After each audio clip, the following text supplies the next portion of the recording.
Alright, this is an object-oriented programming course. Therefore, we're going to learn an object-oriented programming language. There are many of them out there. Java is just one that happens to be popular right now. Some other object-oriented programming languages are C++, C#, Python, Ruby, and there are several others. So we're going to use Java in this class primarily because I know most of you have a background in C++. Java is based on C and C++ and shares much of the same syntax. So as a computer science person, you have to be able to pick up different programming languages fairly easily. Okay, the world is always changing. So Java, for example, might not even exist in 5 years. Okay, but it does exist today, and we have to kind of learn a little bit about Java before we dive into the object-oriented part. So what is Java? Java is a free programming language, but it also provides its own environment for programs to run.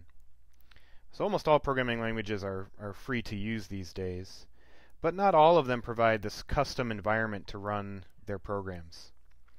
C and C++, for example, they compile their code into whatever native machine language the target computer understands. Okay, so Java includes a compiler and other tools. JavaDoc, for example, is a tool that will create documentation just from our source code alone. We'll look at a little bit of JavaDoc in a minute here. The Java Virtual Machine is the environment that Java programs run in. So the JVM is a program that runs compiled Java source code. So you must start a JVM in order to run your program. And we'll flesh out these details in the next video. Java is a fully object-oriented language. So every single line of executable code lives inside a class. C++ we call that a hybrid object-oriented language, because we all know that you don't have to write any classes in a C++ program. You have a main function, and main doesn't necessarily belong to a class. Java is a programming language that's both compiled and interpreted. So this is a little bit unusual. Usually languages are either compiled or interpreted. Java does them both. So the language itself, Java is an imperative, statically typed language. So imperative means that we tell the computer what to do. We give it the instructions to accomplish things.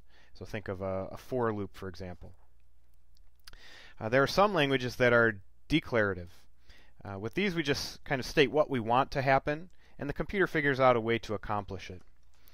So SQL and HTML are examples of declarative languages.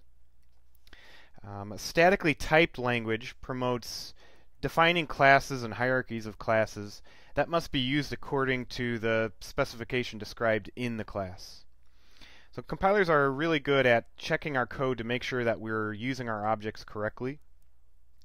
The tools we'll use in this class will continuously check our code as we're writing it and highlight mistakes as we type. Now, it can only do this with the strictly defined types that include rules about how the types can be used. So in the old days, if you wanted to compile your code, you had to go and click a button. And the compiler would run and give you a list of errors. Nowadays, you'll know about some errors before you even finish the line of code you're working on. The tools also have many bells and whistles that make programming a lot easier to recover from mistakes that we didn't have in the old days. However, if you never make any mistakes, then you're not going to be impressed by these tools. I tend to make some mistakes, so I really like the tools. With a loosely typed language, the tools can't really help us detect errors in our code until the program is run. So not having a strict specification of the rules means that the tools can't enforce any of these rules. You won't find out you're doing anything wrong until you try and run the program and notice that it doesn't work. Java also has a large number of built-in libraries that are built right into the language. So for example, there's a graphical user interface library called Swing that we'll use. And with Swing, we can build windows and buttons and drop-down lists.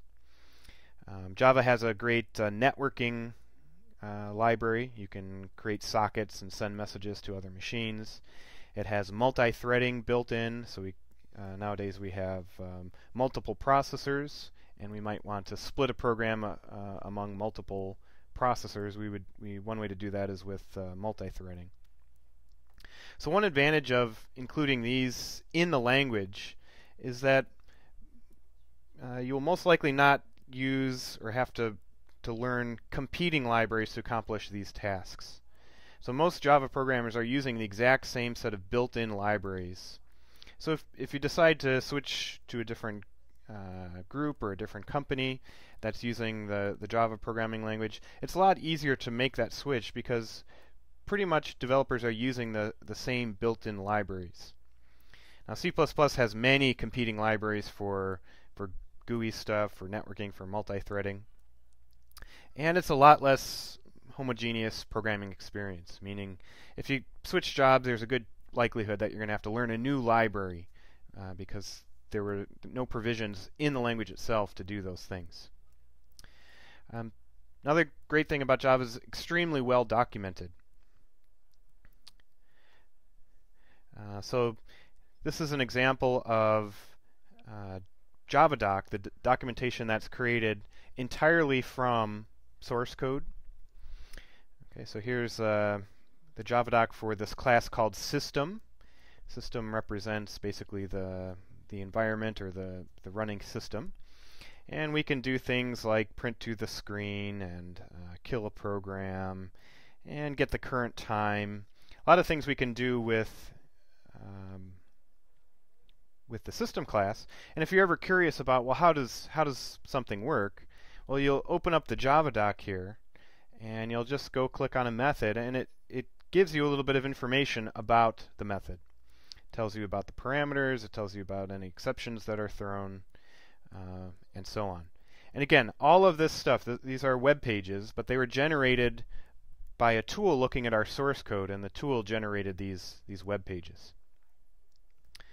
Okay, so maybe we can look at another one. There's a class called Math, which has a lot of built-in mathematical functions.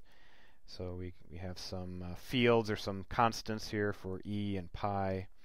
We have some functions to find the absolute value of things, some trigonomic things, min, max.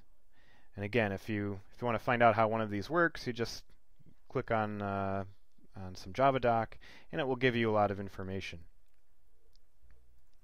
Okay, Java has a built-in string class. Okay, and a string represents a group of characters. Again, there are many useful methods that come with this class. If you want to compare two strings to see if they're the same without worrying about case, well, there's ignore or equals ignore case. If you want to turn the string into a group of bytes, you could do that. If you want to split a string on a certain character, you can do that. Again, these are all maybe by themselves not terribly impressive things, but they're all built into the language. They're all easy to find. We'll look at one more class here.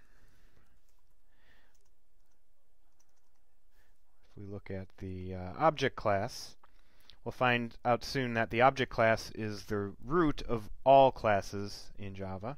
They all inherit one way or another from the object class. And it's got a nice simple interface where we can compare objects together. We can get a hash code. We'll talk about all these things soon.